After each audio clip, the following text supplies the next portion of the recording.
Hey WNBC, Luke here for another Wednesday devotional.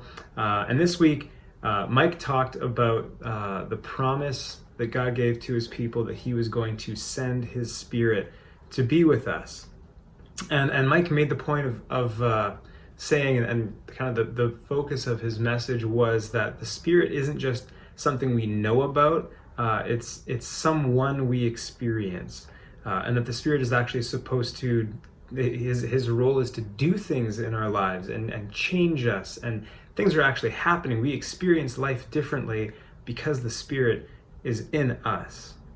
And I thought one of the ways, I think the way that I've experienced the Spirit's activity the most in my life, whether that's through me or experiencing the Spirit through somebody else, has been through prophecy.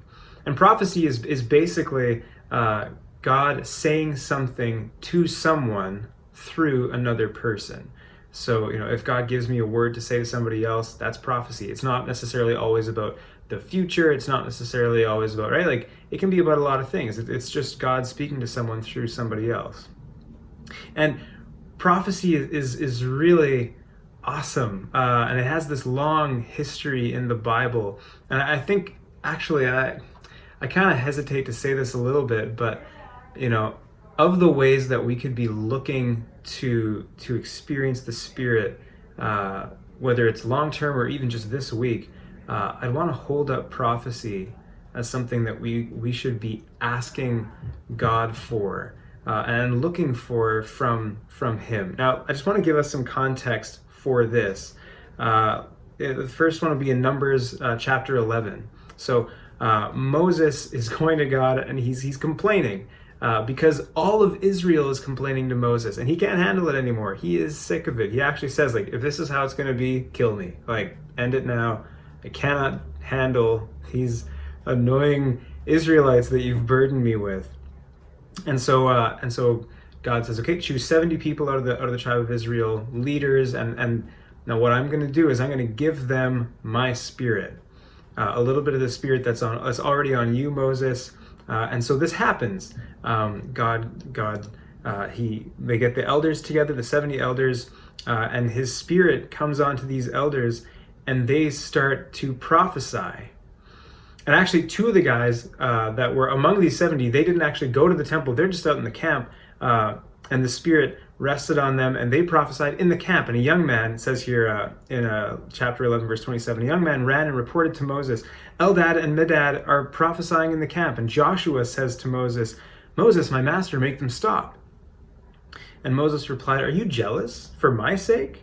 I wish that all the Lord's people were prophets, and that the Lord would put his spirit on all of them.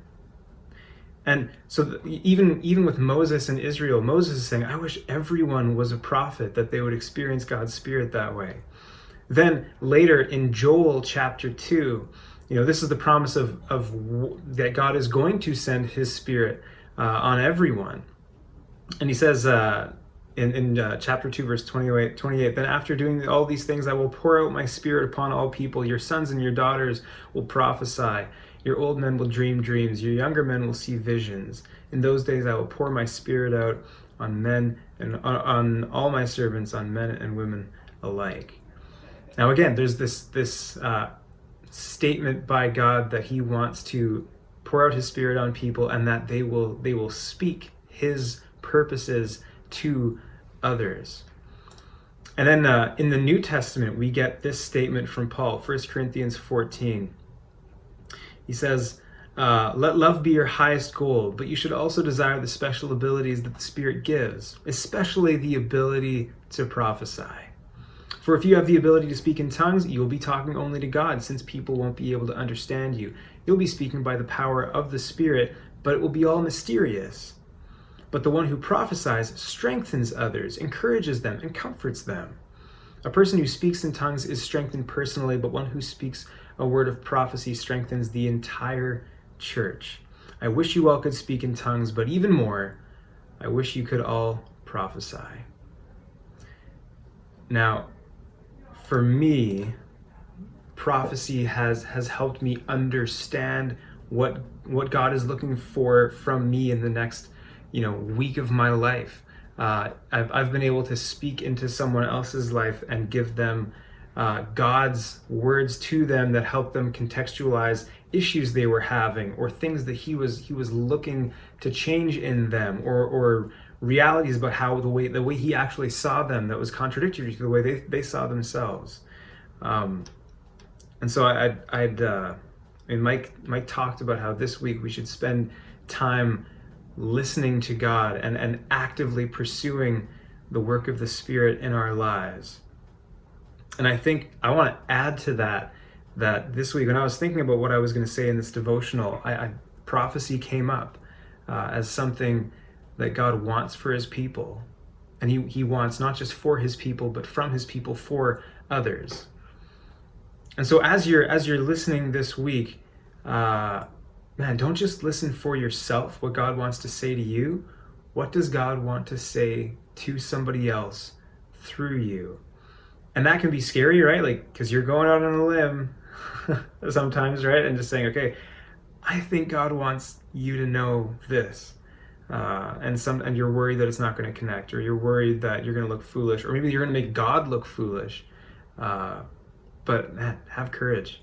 I don't think God is too worried about, people speaking on his behalf and maybe not quite getting it right.